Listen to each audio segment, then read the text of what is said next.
ये है आपका स्लाइड वायर ब्रिज। ये स्लाइड वायर ब्रिज होता क्या है, व्हीट स्टोन ब्रिज ही होता है, जो आपका पिछला वीडियो में हमने बताया है।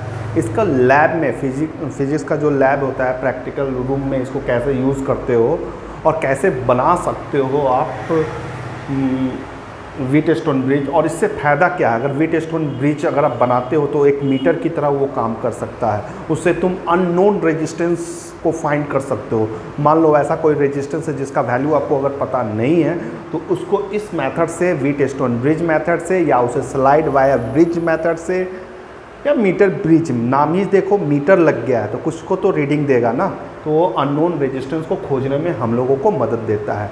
तो ये आपका लैब का एक तरह से है, बहुत इजी है। एक कार्डबोर्ड लीजिएगा, आपको लैब में एक वुडन कार्डबोर्ड मिलेगा आपको, ठीक है, ले लीजिए। यहाँ पर आप एक कॉपर का स्ट्रिप लगाइए, ठीक, कॉपर का स्ट्रिप लगाइए। यहाँ एक नट टाइट कर दीजिए और एक रेजिस्टेंस यहाँ दे दीजिए, एक कॉपर का स्ट्रिप अगेन यहाँ पर, फिर एक रेजिस्टेंस यहाँ दे दीजिए, ठीक है। और उसके बाद फिर एल डिज़ाइन का यहाँ पर जिस तरह का है ना, यहाँ पर इस तरह से कनेक्ट हो जाएगा। ये तार यहाँ पर टाइट कर दोगे, ये मिड पॉइंट हो गया, यहाँ एक तार टाइट कर दोगे, टर्मिनल। ये रेजिस्टेंस आपको मालूम है, ये रेजिस्टेंस आपका अननोन है जो नहीं मालूम है, ठीक है। यहाँ से एक वायर है, इस पॉइंट को ए ले लोगे, इस पॉइंट को आप बी ले लोगे। ये वायर है, ठीक है, ये वायर है। इसका लेंथ को आप, टोटल लेंथ को ए टू बी जो वायर है उसका लेंथ को एल मानोगे और वो 100 सेंटीमीटर के बराबर। इसको नापने के लिए एक स्केल लगा लोगे, नीचे में एक स्केल फिट रहेगा, ठीक है। इसी पॉइंट से ले लेते हैं, एक स्केल फिट रहेगा, ठीक है। यहाँ 100 लिखा रहेगा, 100 सेंटीमीटर, ठीक है। ये स्केल है, स्केल का रीडिंग आप लोग देखते होंगे इस तरह से। ये आपका स्केल है, ये आपका स्केल, ठीक है। ये तार अच्छा से दिख नहीं रहा, थोड़ा सा ऊपर से कनेक्ट कर देते हैं। ये आपका वायर है, ठीक। और नीचे आपका, ये आपका स्केल हो गया, जिसका लेंथ आपका एल है। ये स्मॉल एल में ही ले लो, पूरा लेंथ एल है, ठीक। अब इस अगर ये मीटर है, जैसे एक बीपी का मशीन देखते हो ना, तो उसको चलाने के लिए तो रिमोट पीछे, जैसे रिमोट हो गया, या तो उसके पीछे आपको सेल लगाना पड़ता है, बैटरी लगाना पड़ता है, तब तो वो काम करता है। तो इस मीटर को आपने जो बनाया है, इसको वर्क करने के लिए इसको ड्राइविंग सेल दीजिएगा, देना पड़ेगा। तो यहाँ एक सेल हम दे रहे हैं, ये सेल क्या है, ड्राइविंग सेल। एक एमामीटर लगा दे रहे हैं, जिससे हमको पता चलेगा कि कितना करंट फ्लो कर रहा है। क्लियर है यहाँ तक। एक स्विच भी लगा दो, जब यूज़ करना हो ऑन करो, और जब नहीं यूज़ करना है तो ऑफ़ करो। तो एक आपने की भी लगा दी। कोई दिक्कत यहाँ तक। इस पॉइंट को आप क्या कह रहे हैं, ए कह रहे हैं, और इस पॉइंट को आप बी कह रहे हैं। यहाँ से यहाँ तक लेंथ भी हो गया। बीच से एक वायर निकलेगा और उसमें आपका गैल्वेनोमीटर फिट होगा, और ये वाला पार्ट को जॉकी कहा जाता है, जॉकी, ठीक है। अब देखो, इसको समझो, ये गैल्वेनोमीटर यहाँ क्यों लगाया गया है। गैल्वेनोमीटर एक ऐसा मीटर होता है जो करंट का रीडिंग लेता है। तो सर एमामीटर भी तो लेता है। तो गैल्वेनोमीटर एक बहुत सेंसिटिव मीटर होता है, वो हल्का भी करंट होगा, मान लो 0.5 एम्पियर करंट है, तो एमामीटर हो सके उसका रीडिंग ना बतलाए, वो इतना सेंसिटिव नहीं होता है। लेकिन गैल्वेनोमीटर लगा है ना, वो लार्ज डिफ्लेक्शन करके बता देगा कि हाँ करंट है। तो यहाँ आपको देखना क्या है, करंट नहीं है वो देखना है। तो आपको यहाँ पर वायर को स्लाइड करवाना है। इसका नाम स्लाइड वायर ब्रिज क्या है, मान लो सपोज कर लो ये वायर है, तो इस तरह जॉकी क्या होता है, देखो कहीं लाइन उनको चोरी करता है ना कोई, तार में हुक टाइप का बना करके टांग देता है, दैट इज कॉल्ड जॉकी। अब उसी को स्लाइड कर रहे हो, स्लाइड करवा करके देख रहे हो, स्लाइड करवाओगे और एक समय आपको ऐसा मिलेगा जहां गैल्वेनोमीटर 0 शो करेगा, बस वहां का रीडिंग ले लेना है, आपका मीटर बन के तैयार है। ठीक, तो एक सवाल आपसे हम पूछना चाह रहे हैं, यहाँ आपको कितना रेजिस्टेंस दिख रहा है? क्योंकि अगर ये प्रैक्टिकल हम बोल रहे हैं कि व्हीटस्टोन ब्रिज का प्रैक्टिकल फॉर्म है, तो वहाँ 5 रेजिस्टेंस तो होना ही चाहिए, है कि नहीं? 5 रेजिस्टेंस तो होना चाहिए, 1 2 3 4 बीच वाला 5 रेजिस्टेंस होना चाहिए। तो आपको तो 2 ही रेजिस्टेंस दिख रहा है या 5 रेजिस्टेंस दिख रहा है? 5 रेजिस्टेंस होगा। देखो R is directly proportional to length, 10 class में पढ़ा है। लेंथ ऑफ वायर क्या है? रेजिस्टेंस ही है, ठीक है। एक तरफ तुम्हारा लेंथ ऑफ वायर इतना और एक तरफ लेंथ ऑफ वायर है, किसका ज़्यादा है? इसका, ये R1 है, ये R2 है, कौन रेजिस्टेंस ज़्यादा है? ये R2 ज़्यादा है, ठीक है। तो लेंथ ऑफ वायर भी एक तरह का रेजिस्टेंस है, जो भी लोड होता है ना बाबू वो रेजिस्टेंस है। फिर एक रेजिस्टेंस आपका जो गैल्वेनोमीटर लगाए हुए हो, ठीक है, वो भी आपका रेजिस्टेंस है, ठीक है। तो यहाँ पर एक रेजिस्टेंस नहीं है, 1 2 3। अब देखो यहाँ से तार का ये लंबाई यहाँ पर 0 शो किया है, तो ये वाला लंबाई आपका सपोज कर लो L1 है, ठीक है। तो पूरा लेंथ कितना है? 100 है, तो बचा हुआ लेंथ कितना होगा? 100 माइनस L1, ठीक है, ये लेंथ।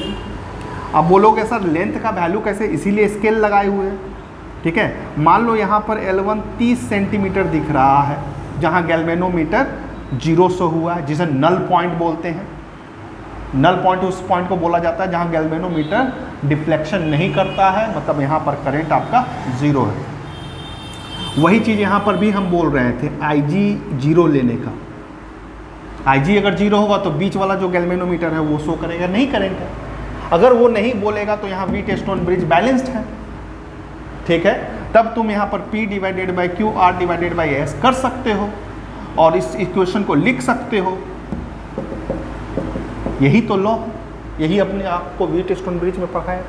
ठीक यहाँ पर भी वही काम हो रहा है। अगर यहाँ 30 सेंटीमीटर है तो बचा हुआ कितना होगा? 100 माइनस 30, जो कि 70 आएगा। 100 माइनस 30 70 आएगा। दोनों L1 और L2 एक तरह से आपको फाइंड हो चुका है और रेजिस्टेंस भी फाइंड हो चुका है। 1 2 3 और 1 4 और ये लेकर के 5। और इसका जो सर्किट डायग्राम जो देखोगे ना, ये डायगोनल की तरह ये काम कर रहा है। हाँ, इस वायर में करंट नहीं आना चाहिए, जो चेक करने के लिए हमने गैल्वेनोमीटर लगाया हुआ है, ठीक है। जॉकी को क्यों स्लाइड करवाते हो? स्लाइड करवाने से रेजिस्टेंस में चेंज आता है, रेजिस्टेंस में चेंज आता है क्योंकि लेंथ बदलता है। कहीं पर भी उसको एक ऐसा सिचुएशन मिल सकता है P divided by Q R divided by S, ठीक है, क्लियर है। तो वहाँ जहाँ पर वो बैलेंस पॉइंट मिलेगा बस वहाँ का रीडिंग ले लेना है। और वो बैलेंस पॉइंट आपको कैसे दिखेगा? नल पॉइंट देखना है, सिर्फ ध्यान देना है गैल्वेनोमीटर पर। चलिए, तो ये पूरा सेटअप आपको, हमको लगता है समझ में आ गया होगा। तो ये डिवाइडेड बाई ये और ये डिवाइडेड बाई ये लिख सकते हैं क्योंकि गैल्वेनोमीटर 0 है। According to Wheatstone bridge R divided by X equal to यहाँ पर 30 डिवाइडेड बाई 100, सॉरी 30 अभी नहीं लिख सकते, कुछ भी रीडिंग आ सकता है आपका। L1 divided by 100 minus L1, ये आ गया। आपको X अननोन रेजिस्टेंस कौन है? ये है अननोन रेजिस्टेंस, X को माना गया, इसको खोजना है। क्रॉस मल्टीप्लीकेशन करके R 100 minus L1 divided by L1 equal to X। बहुत आसानी से आप ये खोज सकते हैं क्योंकि L1 तो आपको स्केल्स में लगा ही हुआ है, वहाँ से रीडिंग मिल जाएगा। ये जो रीडिंग मिलेगा L1 आराम से मिल जाएगा। जैसे ही L1 मिलेगा तो ये बचा हुआ भी लेंथ आपको मिल जाएगा। तो ये वाला पोर्शन तो आपको मिल गया, ये पोर्शन हम आपको दिए रहेंगे। इसके बारे में हम पूछ रहे हैं, ये अननोन रेजिस्टेंस है। तो ये एक आसानी से आपने जो व्हीटस्टोन ब्रिज पढ़ा है उसके मदद से अननोन रेजिस्टेंस को ऐसे खोजा जा सकता है इस सिंपल फार्मूला से। तो ये था आपका स्लाइड वायर ब्रिज। तो मीटर आप बनाने जा रहे हैं, पोटेंशियोमीटर।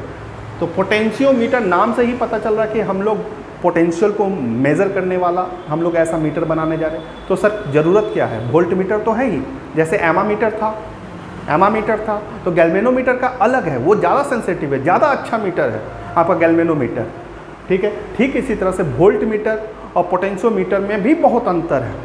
और ये अंतर एग्जाम में पूछा जाता है, इसको याद रखिएगा। वोल्ट मीटर बहुत हद तक लगभग सही रीडिंग बतलाया जाता है, ठीक है, लगभग सही रीडिंग को बताता है वो, लेकिन पोटेंशियोमीटर दम एक्यूरेटली सही रीडिंग को बताता है। दूसरा चीज़, पोटेंशियोमीटर का आप बहुत कुछ यूज़ कर सकते हैं। जैसे हमने आपको इंटरनल रेजिस्टेंस पढ़ाया था। इंटरनल रेजिस्टेंस क्या होता है? जो सेल के अंदर पाया जाता है। कितना भी नया बैटरी ले लो, उसके अंदर, सेल के अंदर इंटरनल रेजिस्टेंस होता ही, और समय समय जितना पुराना होता जाता है वो इंटरनल रेजिस्टेंस उतना बढ़ता जाता है, और एक समय उस सेल को ख़राब करने का काम करता है इंटरनल रेजिस्टेंस। तो सर कोई भी सेल में कितना इंटरनल रेजिस्टेंस होगा, इसे खोजा जा सकता है? एकदम खोजा जा सकता है। क्या वो वोल्ट मीटर से नहीं खोजा? वोल्ट मीटर से आप नहीं खोज सकते हो, लेकिन अगर आपको पोटेंशियोमीटर से वो चीज़ को भी खोज सकते हैं। दूसरा पोटेंशियोमीटर का यूज़ क्या है कि मान लो आप एक्साइड कंपनी का एक बैटरी लिए हुए, एक लुमिनियस कंपनी, अब कौन बैटरी अच्छा है, कौन बैटरी ज़्यादा बेटर है, ठीक है, तो वो भी कंपेयर कर सकते हो, कौन सा E1 ज़्यादा अच्छा है कि E2 ज़्यादा अच्छा है, मतलब इलेक्ट्रोमोटिव फोर्स कंपेयर कर सकते हो, सेल को कंपेयर कर सकते हो। तीसरा, पोटेंशियल तो निकाल ही सकते हो कि कितना पोटेंशियल है, तो पोटेंशियोमीटर का अच्छा खासा यूज़ होता है, जो कि इतना वैरायटी, इतना ऑप्शन आपको वोल्ट मीटर में नहीं मिलता है, इसीलिए पोटेंशियोमीटर आपके लिए इम्पोर्टेंट है, ठीक है। तो इसमें एग्ज़ाम में क्या आता है? एग्ज़ाम में आपका आता है पोटेंशियोमीटर किस सिद्धांत पर काम क्या करता है। ये क्वेश्चन बहुत बार पूछा जाता है। पोटेंशियोमीटर का प्रिंसिपल क्या है, वो किस सिद्धांत पर काम करता है? इसका सिद्धांत बहुत सिंपल है। Potentiometer is directly proportional to length. ये भी बोलना सही नहीं होगा, फॉल ऑफ पोटेंशियल बोलना। Fall of potential is directly proportional to length. बच्चा ये याद करके जाना एग्जाम में, ठीक है। तो इसका प्रिंसिपल 1 मार्क्स में भी मिल जाएगा। इसका principle V is directly proportional to length. यहाँ पर भी आपका क्या होगा, उसको पढ़ करके जाना। यहाँ पर फॉल ऑफ पोटेंशियल बोलोगे, फॉल ऑफ पोटेंशियल बोलोगे, ड्रॉप ऑफ पोटेंशियल भी बोल सकते हो, ड्रॉप ऑफ पोटेंशियल, वो डायरेक्टली प्रोपोर्शनल होता है लेंथ के, ठीक है, डायरेक्टली प्रोपोर्शनल होता है लेंथ के। प्रोपोर्शनलिटी हटाओगे, कुछ तो कांस्टेंट बैठाओगे, और यहाँ पर L आ गया, ठीक है। K क्या है? K एक कांस्टेंट प्रोपोर्शनलिटी है, जिसे हम इस कॉल्ड पोटेंशियल ग्रेडियंट बोलते हैं। यहां से भी क्वेश्चन हो सकता है। पोटेंशियल ग्रेडियंट बोला जाता है K को। इसका फॉर्मूला क्या होगा? तो V इक्वल टू KL, तो K इक्वल टू V/L। ये भी ड्रॉप करने वाला पोटेंशियल है, याद रखना, ड्रॉप ऑफ पोटेंशियल है, ठीक है। और ये लेंथ क्या है? ये लेंथ ऑफ, जो मीटर में अभी लगा हुआ है, वायर लगाएंगे हम, उसका लेंथ है, ठीक है, क्लियर है। अच्छा, इसका वैल्यू निकालना चाहोगे तो इसका वैल्यू भी निकाल सकते हैं हम लोग। जैसे Ohm's law V equal to RI होता है। R इज डायरेक्टली, लेंथ तो लगाना ही होगा, पोटेंशियोमीटर को बनाएंगे, लेंथ सबसे बड़ा चीज़ है, तार लगाएंगे उसमें, तो resistance is directly proportional to length. और अगर तार है तो उसका मोटापा, एरिया ऑफ क्रॉस सेक्शन, ठीक है, वो भी होगा 1/A। दोनों को कॉम्बाइन करेंगे L/A, तो R equal to rho L/A। Class 10 में भी ये फॉर्मूला को देखा था आपने।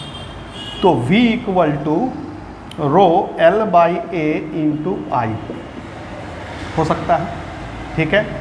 अब देखो बच्चा, यहाँ पर आपको L को हटा लो, L को किनारे रखो, V equal to rho IA into L। ये वाला कांस्टेंट तो K है। इससे कंपेयर करोगे, इससे कंपेयर करो, इसको और इसको कंपेयर करो, तो यहाँ पर क्या निकल जाएगा? K equal to rho I/A।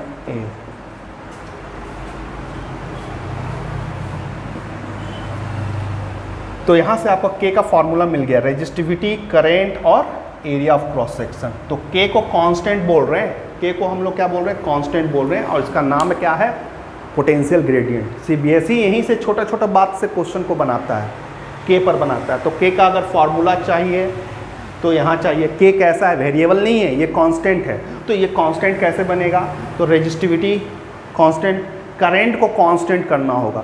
अब करंट को कांस्टेंट करने के लिए तुमको एक सामान लगाना पड़ता है जिससे बोलते हैं रियोस्टेट। जैसे फैन में लगा रहता है, इस तरह से रहेगा रेजिस्टेंस में, इसमें कांटा की तरह लगा रहता है, रियोस्टेट है। जैसे फैन में 1 नंबर 2 नंबर 3 नंबर 5 नंबर करते हो ना, उस तरह से ये कांटा लगा रहता है, इसको एडजस्ट किया जा सकता है। इसको लगा देने से है ना RH, इसको लगा देने से करंट तुम्हारा कांस्टेंट हो जाता है। तो ये वाला सामान जरूर लगाएंगे पोटेंशियोमीटर में, जिससे हमको ये कांस्टेंट हो जाए। अब देखो एरिया को कांस्टेंट करना, तार, अब तार में इतना कंजूसी नहीं करना कि तार का कटा फटा यहाँ से आधा तार कॉपर का लिए फिर एल्युमिनियम का तार जोड़ दिए, नहीं, तार लोगे एकदम न्यू, एक जैसा, एक शेप में, मतलब उसका एरिया ऑफ क्रॉस सेक्शन एक होना चाहिए, इस तरह का तार लेना है। तो एरिया ऑफ क्रॉस सेक्शन भी कांस्टेंट हो जाएगा। करंट कांस्टेंट करने के लिए रियोस्टेट भी लगा देंगे, और रेजिस्टिविटी तो कांस्टेंट होता ही है। तो अगर जैसे कॉपर का लिया तो रेजिस्टिविटी किन बातों पर डिपेंड करता है, वो तो लेंथ उन पर डिपेंड नहीं करता, ना एरिया ऑफ क्रॉस सेक्शन पर डिपेंड करता है, वो डिपेंड किस पर करता है, मटेरियल पर डिपेंड करता है। और मटेरियल को कांस्टेंट करने के लिए हम पूरा कॉपर का तार लगाएं या एल्युमिनियम यूज़, बजट कम है तो एल्युमिनियम का यूज़ किए तो पूरे एल्युमिनियम का ही यूज़ किए हैं, ठीक है, मिक्स नहीं किए हैं। मिक्स नहीं करोगे तो मटेरियल नहीं बदलेगा, मटेरियल नहीं बदलेगा तो रेजिस्टिविटी भी नहीं बदलेगा। तो या तो कॉपर यूज़ कर लो, अच्छा तो कॉपर ही है, ठीक है। तो इस तरह से के को हम लोग कांस्टेंट, इसे क्या बोलते हैं, पोटेंशियल ग्रेडियंट। तो ये सब छोटा छोटा चीज़ को आपको याद रखना है। डायरेक्ट क्वेश्चन आपका CBSE कभी नहीं पूछता, ये इसको ऐसे करके जब पढ़ोगे ना, एकदम छोटा छोटा बात, और यहाँ से क्वेश्चन CBSE बना लेता है। ऐसे करके पोटेंशियोमीटर पे पढ़ना। जैसे डायरेक्ट क्वेश्चन अगर झारखंड बोर्ड है हो या दूसरा कोई बोर्ड हो, बिहार बोर्ड हो, वहाँ क्वेश्चन का पैटर्न थोड़ा इजी रहता है। वहाँ डायरेक्ट पूछ देता है कि पोटेंशियोमीटर जो आप बनाते हो उसका प्रिंसिपल क्या है। तो उसका प्रिंसिपल बस ये लिख दोगे, V is directly proportional to length, या आप ऐसा लैंग्वेज में लिख सकते हो, the fall of potential is directly proportional to length. अब इस बात को हम समझा रहे हैं, देखो हम समझा रहे हैं, किसी का पोटेंशियल चेक करना, किसी का ताकत को चेक करना है, तो इसको कैसे चेक कर सकते हैं। जैसे मान लो मेरे पास अभी 30-40 स्टूडेंट बैठे हुए हैं, और सभी को स्टूडेंट को हमको यहाँ पर क्या करना है कि पोटेंशियल को चेक करना है। तो पोटेंशियल चेक करने के लिए हमको क्या करना पड़ेगा, हमको एक टेस्ट लेना पड़ेगा, तभी तो हम बता सकते हैं कि कौन बच्चा कितना पढ़ रहा है, कितना किसमें पोटेंशियल है। तो हम आपसे पूछते हैं, क्या ये 3 क्वेश्चन देने से सभी का पोटेंशियल चेक हो जाएगा? आप बोलोगे नहीं, हो सके वो 3 क्वेश्चन कोई बच्चा रट के आया है, उसको समझ में नहीं है लेकिन रट के आया, लिख दिया। लेकिन इसके लिए क्या करना पड़ेगा, नंबर ऑफ क्वेश्चंस को बढ़ाना पड़ेगा। अगर नंबर ऑफ क्वेश्चन 30 है, 50 है, तो उसमें क्या है कि जो असली जो एक्यूरेटली जो पोटेंशियल है वो निखर करके आएगा, ठीक है। या इसको और इजी लैंग्वेज से समझ लो, जैसे हमको फिजिकल टेस्ट लेना है किसका, किसमें कितना पोटेंशियल ज़्यादा है। कोई बहाली होता है, सेना उना का बहाली होता है, उसमें बच्चे लोगों को दौड़ाया जाता है, यंगस्टर को दौड़ाया जाता है कि दौड़िए, तो उसका लेंथ को लंबा करता है। अब ऐसा नहीं है कि आप 100 मीटर दौड़िएगा, नहीं, आपको 400 मीटर दौड़ना, आपको और भी मान लो 5 किलोमीटर तक दौड़ते जाना। ऐसा लेंथ को जितना बढ़ा देते हो ना, तो उससे क्या होगा, सब दौड़ना स्टार्ट करेगा। स्टार्टिंग में तो सब फ्रेश ही फील करेगा, सब में अपना अपना पोटेंशियल अच्छा होगा, लेकिन जैसे जैसे दौड़ते जाएगा उसका फॉल ऑफ पोटेंशियल होना लगेगा और वो थकना स्टार्ट कर देगा। और एक समय आएगा जो वो थक करके आप दौड़ने नहीं पाएगा, जिसे हम बोलेंगे इसका फॉल ऑफ पोटेंशियल। जैसे जैसे दौड़ेगा फॉल ऑफ पोटेंशियल हो रहा है, और एक समय आएगा कि वो दौड़ना बंद कर देगा। तब वहाँ पर ऐसे छटते छटते मान लो 5 किलोमीटर तक कुछ पहुँचेगा, तो उसका पोटेंशियल इस तरह से चेक किया जा सकता है। ठीक यही प्रिंसिपल, यही वर्किंग को दिमाग में रखते हुए एक हम लोग तार का बनाएंगे और उसमें दौड़ाएंगे। सेल क्या देता है कि दौड़ाने का ताकत देता है, इलेक्ट्रॉन को फ्लो करने का ताकत देता है। तो वो कितना दूर तक दे सकता है, जितना दूर तक देगा। अब जितना दूर तक जाएगा फॉल ऑफ पोटेंशियल होगा, और जो जितना जाएगा ज़्यादा उसका पोटेंशियल उतना होगा, जो ज़्यादा तक टिक सकेगा, ठीक है। अब इसी को हम डायग्राम से आपको बनाते हैं। यहाँ से तार एक निकालिए और इसको चलाने, ये जो मीटर बना रहे हैं इसको चलाने के लिए हमको बैटरी देना होगा, ठीक है ना। तो ये पॉजिटिव निगेटिव, पॉजिटिव फिर निगेटिव, फिर एक एमा मीटर लगाना होगा समान सा, ये निगेटिव हो गया ये पॉजिटिव हो गया, फिर आपको इसके बाद एक स्विच लगाना होगा, या स्विच को छोड़ो, रियो स्टेट लगाओ, पहले रियो स्टेट लगाना होगा। ये रियो स्टेट, यहाँ पर चैनल सेट कर दिए हैं, रियो स्टेट में RH लिखना होगा और एक की लेना होगा। ये की जब इस सेल को मीटर को यूज़ करना तो स्विच ऑन कर लो। ये की 1 हो गया, ठीक। थोड़ा इधर ले लो, यहाँ ले लेते हैं की K1 और ये वाला पॉइंट को B मान। इतना सामान हमेशा लगेगा, ठीक है। ये वाला B पॉइंट हो गया, क्लियर। अब यहाँ से तार को आपको रोड बनाना है दोहराने के लिए, ठीक है। तो एक यहाँ तक गया, ठीक है। एक कॉपर का स्ट्रिप यहाँ से नट टाइट कर दिया, फिर यहीं तक का लेंथ लेना है।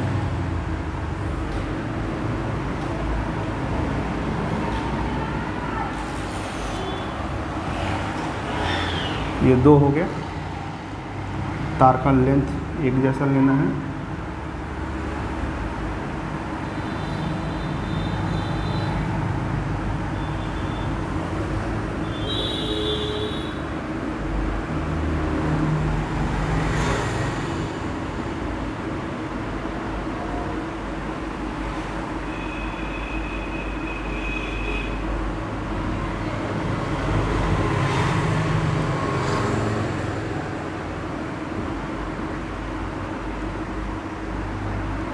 ठीक है, ये तार हो गया आपका। तो एक ये 100 हो गया, ये 200 हो गया यहाँ पर, ये 300 हो गया यहाँ पर, और ये 400। पहला क्वेश्चन इसमें यही आ जाएगा कि आपको अच्छा पोटेंशियोमीटर बनाने के लिए क्या करना होगा, और तार को ऐड करना होगा। जितना ज़्यादा आप तार बनाओगे उतना एक्यूरेट वैल्यू, उतना सेंसिटिव पोटेंशियोमीटर आपका बनेगा, ठीक है। उसके लिए आपको क्या करना पड़ेगा, थोड़ा फिगर टेढ़ा लग रहा है क्या,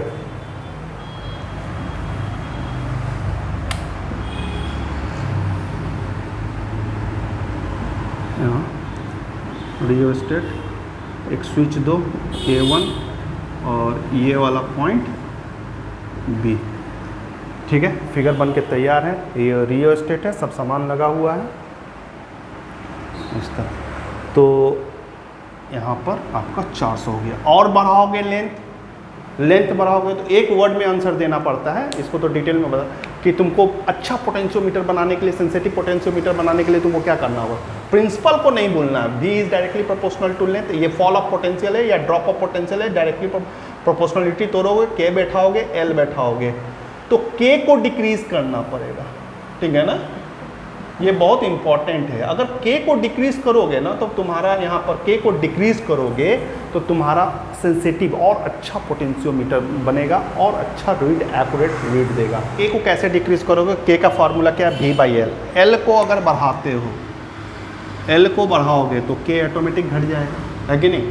तो इसीलिए बोल रहे हैं L और लेंथ लोगे, जैसे 600 ले लिया, कोई 800 ले लिया, तो उसका और अच्छा पोटेंशियोमीटर बनता है।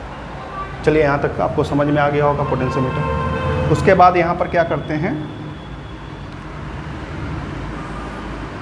एक जॉकी है ये, और इसमें एक वोल्ट मीटर लगा रहता है, जो कि अभी हम और भी यूज़ है।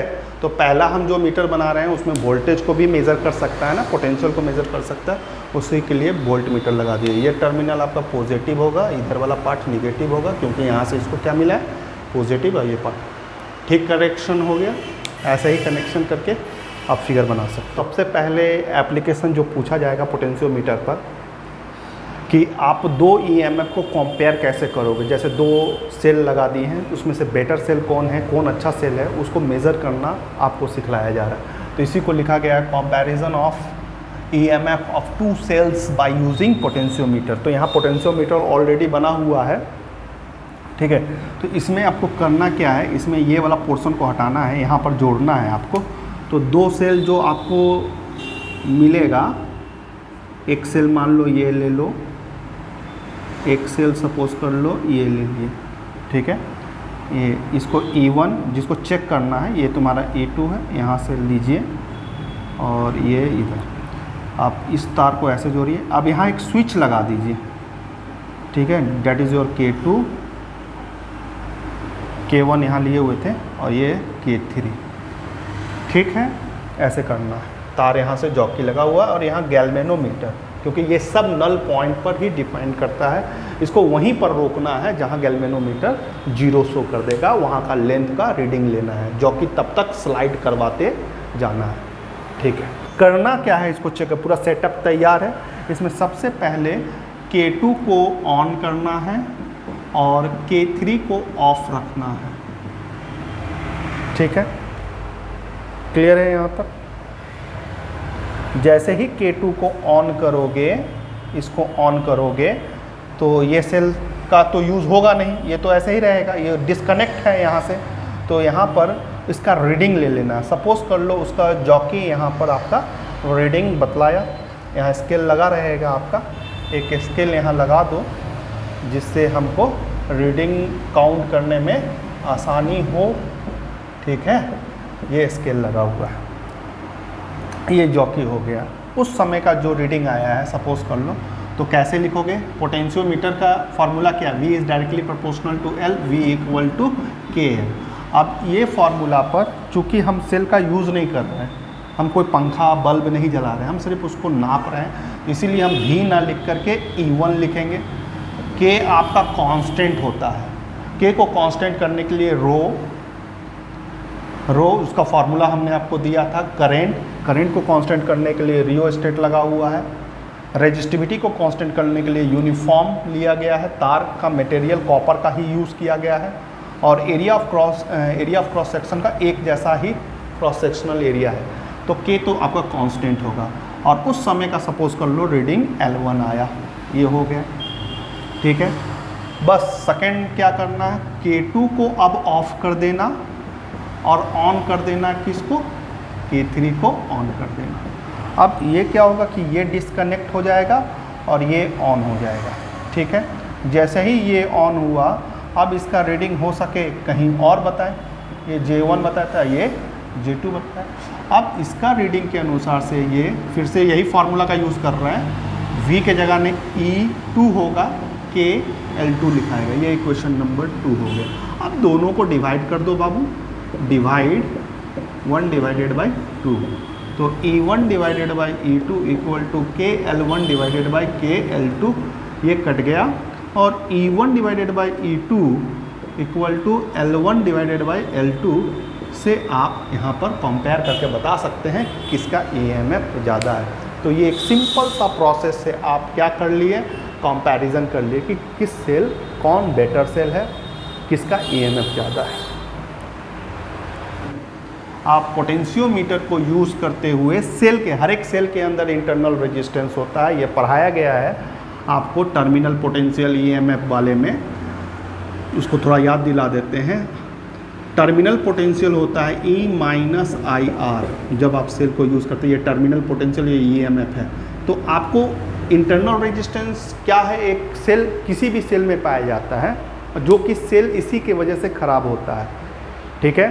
तो ये स्टार्टिंग जैसे न्यू सेल लेते हो तो ये बहुत कम होता है, लेकिन धीरे धीरे जैसे जैसे सेल पुराना होता है, अगर मेंटेनेंस अच्छा नहीं करोगे, अगर सेल का अंदर का गैपिंग ज़्यादा है प्लेट्स का, तो ये इंटरनल रेजिस्टेंस बहुत क्विकली बढ़ता है और एक समय इतना आ जाता है जो तुम्हारा EMF है, जो 12 वोल्ट बोल करके तुमको बेचा गया है सेल, वो जैसे जैसे ये ग्रोथ करने लगता है इंटरनल रेजिस्टेंस, तो ये एक पोटेंशियल, हेवी पोटेंशियल बनने लगता है। स्टार्टिंग में मान लो ये 2 वोल्ट बनता था तो नुकसान 2 वोल्ट का था, 10 वोल्ट तो मिल रहा था, लेकिन साल पुराना होता तो ये धीरे धीरे R बढ़ने से ये भी बढ़ जाता है 4 वोल्ट, 4 वोल्ट से 6 वोल्ट, और एक समय क्या होता है, ये सेल को ख़राब कर देता है।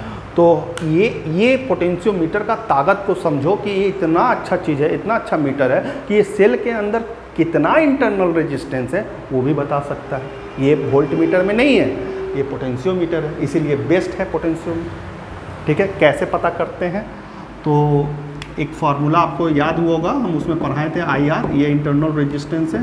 IR को इधर ले आओ तो E minus V small r equal to E minus V by I, R equal to E minus V, R equal to Ohm's law, V equal to RI, तो I equal to V by R, V by R, तो यहाँ पर V और R ऊपर आ जाएगा। Normally आप internal resistance का ये फार्मूला होता है, आपको याद रखना होगा। तो ये फार्मूला है, इसके बिना ये नहीं कर पाओगे, तो फार्मूला यहाँ पर है। इस फार्मूला अब देखो कैसे इसको हम यूज़ करते हैं किसी सेल को, वो दिखलाते हैं। मेन जगह तो यही है, यहाँ पर ही जोड़ना पड़ता है।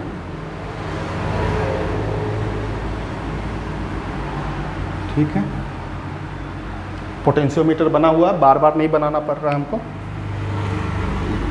सबसे पहले एक सेल ले लिए, ठीक है, E1, ठीक है, सेल ले लिए और यहाँ से आपका गैल्वेनोमीटर में है और इस जगह एक रेजिस्टेंस लगा देते हैं। ठीक है, ये रेजिस्टेंस एक तरह का बल्ब भी हो सकता है। एक की लगा देते हैं, यहाँ पर स्विच लगा देते हैं। ठीक है, इसको K1 बोलते हैं, K2 बोलते हैं। क्या बोलते हैं इस स्विच को? K2 बोलते हैं। स्टार्ट करते हैं। स्टार्टिंग में K2 को ऑफ रखना है। K2 को क्या रखना है? K2 को ऑफ रखना है, जिससे सेल का यूज़ नहीं होगा। सेल का यूज़ नहीं होगा, ये बल्ब जलेगा नहीं क्योंकि ऑफ है। इसका डायरेक्ट रीडिंग आएगा और जो रीडिंग आएगा ई में लिखेंगे, भी में नहीं लिखेंगे। भी में कब लिखते हैं? जब हम सेल का यूज़ करते हैं। तो अभी हमने सेल को यूज़ नहीं किया। सेल का यूज़ करने का मतलब रेजिस्टेंस में करंट जाना चाहिए, इसको ऑफ कर दी, जिससे हम सेल का यूज़ नहीं कर रहे हैं। तब यही फार्मूला होगा, E1 के L1 रीडिंग देगा। ठीक है, और सेकेंड स्टेज में क्या करना है? सेकेंड स्टेप में क्या करना है? K2 को ऑन कर देना है। अब ऑन जैसे ही करोगे बाबू, तो मान लो ये बल्ब है तो ये ग्लो करना स्टार्ट कर दे, मतलब करंट का यूज़ कर रहे हो आप यहाँ पर, तो उसके वजह से यहाँ इंटरनल रेजिस्टेंस को करंट मिलना स्टार्ट हो जाएगा। तब यही फार्मूला का रीडिंग उस समय जॉकी को फिर रीडिंग लोगे तो ये कहीं और बतलाएगा। ठीक है, कहीं और बतलाएगा। तो उस समय का रीडिंग को यहाँ पर भी के, अब ई नहीं लिख सकते क्योंकि सेल का यूज़ कर रहे हैं। L2 आया, 2 रीडिंग आ गया। अब दोनों को आपस में डिवाइड कर देंगे, तो E डिवाइडेड बाई इसको E1 divided by B equal to KL1 divided by KL2, ये कट गया। तो आपका E1 divided by B equal to L1 divided by L2, ये एक रीडिंग आया। ठीक है, अब इसका इस्तेमाल यहाँ नहीं कर सकते हैं। जैसे R इक्वल टू आप क्या जानते हैं? E माइनस भी, तो अलग अलग करके लिख सकते हैं, V बाई भी, और यहाँ R, ये कट गया, ये 1 है। तो इंटरनल रेजिस्टेंस है V minus 1 equal to R। तो इसका वैल्यू तो यहाँ से हम फाइंड कर ही लिए हैं, तो इसको हटा करके हम लिख सकते हैं L1 divided by L2 minus 1 R। ये फार्मूला को यूज़ करके, क्योंकि आपको लेंथ बहुत आसानी से मिल जाएगा क्योंकि स्केल ऊपर में लगाए हुए हैं, तो L1 का क्या रीडिंग था, L2 का क्या रीडिंग था, ये स्केल से मिल जाने के बाद एक्सटर्नल रेजिस्टेंस कितना वाट का बल्ब लगाए हुए हैं और उससे आप रेजिस्टेंस को आराम से निकाल सकते हैं। क्योंकि एक्सटर्नल रेजिस्टेंस है, ये भी आसानी से मिल जाएगा, ये स्केल से मिल जाएगा। तो उस सेल का इंटरनल रेजिस्टेंस को इस फार्मूला से हम लोग चेक कर सकते हैं। ये एप्लीकेशन नंबर 2 है। तो पोटेंशियोमीटर सच में बहुत कमाल का चीज़ है। सबसे पहले आपने देखा कि ये कंपेयरिंग सेल्स कर सकते हैं। अब यहाँ पर देखा इस सेल के अंदर क्या इंटरनल रेजिस्टेंस है, उसको भी इस तरीके से हम फाइंड कर सकते हैं। और जो सबसे बेसिक एप्लीकेशन मतलब जो 3 है, वो ज़्यादा नहीं पूछा जाता।